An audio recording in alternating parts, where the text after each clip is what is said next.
जय श्री खाटू श्याम।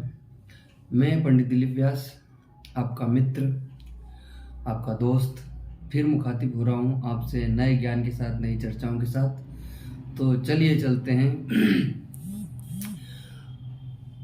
एजुकेशन के ऊपर और परीक्षाओं के ऊपर अभी वीडियो मैं बना रहा हूँ।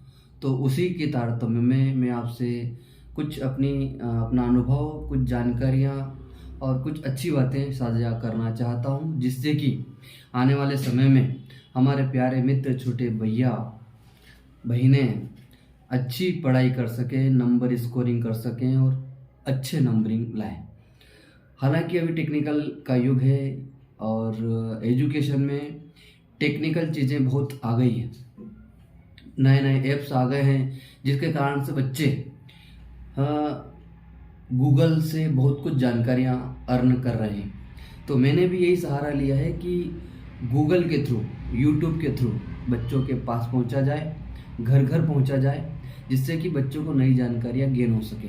तो चलिए मित्रों, आज का टॉपिक कुछ मोटिवेशन के रूप में मैं आपको बताना चाहूँगा। कुछ जिसको बोलते हैं, हनुमान जी का नाम सबने सुना है।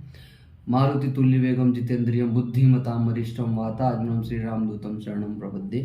तो हनुमान जी एक ऐसा उदाहरण है हर व्यक्ति के लिए जो एजुकेशन या शिक्षा क्षेत्र से जुड़ा हुआ है, क्योंकि हनुमान ने अपने लक्ष्य के लिए किसी भी बाधा को अपने सामने खड़े नहीं रहने दिया।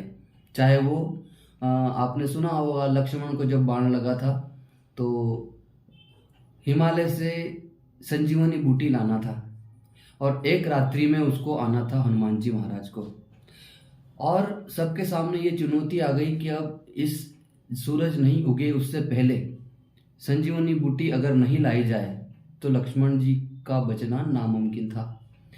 हनुमान जी महाराज की तरफ सबकी निगाहें टिकी हुई थी। हनुमान जी महाराज गए, हिमालय से संजीवन बूटी लेके आए। अच्छा, एक और बात इसमें आती है दोस्तों कि हनुमान जी महाराज जब गए तो उनके सामने ये प्रश्न खड़ा हुआ कि अब संजीवनी बूटी है कौन सी इनमें से। सभी टिमटिका रहे थे, तो हनुमान जी महाराज के सामने प्रश्न था कि इसमें संजीवनी बूटी कौन सी है। तो ताकि हनुमान जी थे, उनमें अतुल बल था और पवन के समान उनका वेग था। तो उन्होंने ज़्यादा विचार नहीं किया और पूरा पर्वत उठा लिया। और संजीवनी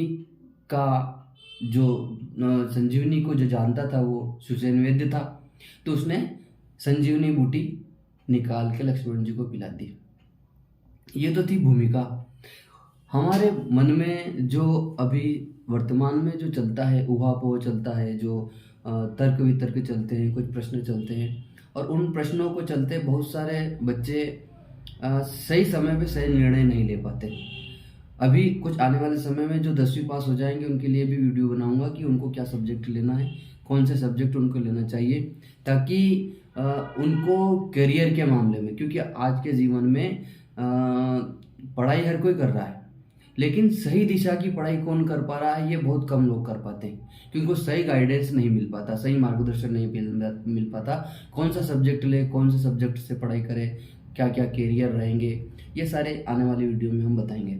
लेकिन अब चलते हैं हम मोटिवेशन की तरफ, कि जिसको बोलते हैं ताकत फूंकना, मन को बलवान बनाना। सबके अंदर एक शक्तियां हैं, सबके अंदर शक्तियां समाहित है, और मनुष्य चाहे तो क्या नहीं कर सकता, उसके लिए सब संभव है। परंतु क्या होता है कि हर व्यक्ति उस ताकत को दबाए हुए रहता है, उसको कोई जागृत नहीं कर पाता, या वो स्वयं जागृत नहीं कर पाता है। तो कुछ बातें अगर मेरे कहने से, मार्गदर्शन देने से, अगर आपका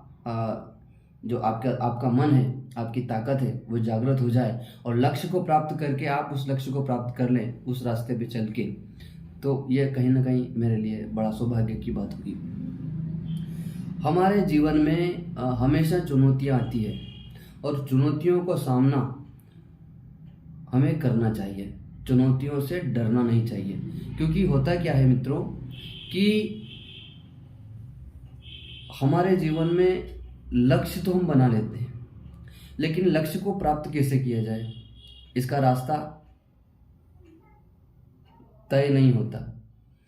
एक और बात बता दूं, सफलता का कोई शॉर्टकट नहीं होता है। सफलता का कोई शॉर्टकट नहीं है। सफलता केवल और केवल मेहनत मांगती है। क्या मांगती है? मेहनत। आप जितनी मेहनत करेंगे उतनी आप आगे बढ़ेंगे। कहते हैं हम कि मुंगेरी लाल के सपने। मुंगेरी लाल के सपने जिन बच्चों ने देखे वो परीक्षा हाल में केवल आजू बाजू देखते हैं, उनकी कलम नहीं चल पाती। और जिन बच्चों ने वर्तमान सुधार लिया, क्या सुधारा? वर्तमान। जो वर्तमान, जैसे मान लो आज है, आज पढ़ने बैठ गए, टाइम टेबल शेड्यूल बना लिया हमने और 2 घंटे 3 घंटे 4 घंटे एकांत में पढ़ लिया। वो धीरे धीरे धीरे धीरे करके परीक्षा तक कोर्स पूरा कर लेता है, और जब कोर्स पूरा कर लेता है रिवीजन भी हो जाता है, उसका माइंड डिस्टर्ब भी नहीं होता। अंत समय में वो पेपर जब हाथ में आता है तो पेपर अच्छा बना लेता है।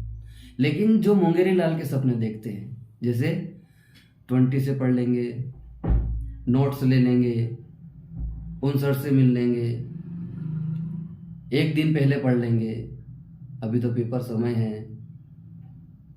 जो दोस्त पढ़ते हैं उनको भी वो कहते हैं कि नहीं नहीं अभी मत पढ़ो, समय है, पढ़ लेंगे, बोरिंग नहीं होना। तो ऐसे जो बालक होते हैं या ऐसे जो मित्र होते हैं वो कहीं ना कहीं खुद तो भटकते हैं, दूसरे को भी भटका देते हैं। समझा? तो हमें भटकना नहीं है। भटकाव हमारे जीवन में हमें कहीं ना कहीं असफलता के लिए अग्रसर करता है और असफल हम हो जाते हैं। और एक और बात, वर्तमान जिसने सुधारा उसका भविष्य अपने आप सुधर जाएगा। भविष्य को सुधारने के लिए वर्तमान में कार्य करना आवश्यक है। आज मैं आपको कोई टिप नहीं दे रहा हूं कि ये करेंगे तो ये होगा, ऐसा करेंगे तो वैसा होगा, नहीं। आज मैं आपको केवल आपके मन को ताकत देने का काम कर रहा हूं। आपके भीतर जो सोई शक्तियां हैं उन शक्तियों को जगाने का कार्य कर रहा हूं विभिन्न विभिन्न उदाहरणों से। आपने देखा कृष्ण का उदाहरण। कृष्ण भगवान द्वारकाधीश है। क्या है? द्वारकाधीश। लेकिन वो किस घर में पले, कहाँ जन्मे? उनका जन्म कारावास में हुआ। जैसे ही हुआ उनको तुरंत गोकुल में पहुंचा दिया गया। गोकुल जो गांव है वो ग्रामीण परिवेश से पला था। वहाँ पे गाय और देहाती जीवन उनको जीना था। वहाँ पे वो देहाती जीवन जिए, लेकिन उनके अंदर कर गुजरने का मादा था। क्योंकि ईश्वर है, लेकिन ईश्वर है इसका मतलब यह नहीं कि उन्होंने चमत्कार किए। उन्होंने कर्म किया, हर जगह कर्म किया। उन्होंने रूढ़िवादी परंपराओं को तोड़ा। जैसे मान लो दही दूध फोड़ने की बात आती है, मटकियाँ फोड़ने की बात आती है, तो कंस उन दूध को उनके वहाँ बुलवाता था और उनको पैसे नहीं देता था। तो कृष्ण ने कहा कि ग्वाल बाल का धंधा दूध से चलता है, तो जब दूध से चलता है तो क्यों ना इनको इसके लिए जागृत किया जाए कि आप दूध अपने लिए उपयोग में लाओ, न कि राजा के लिए।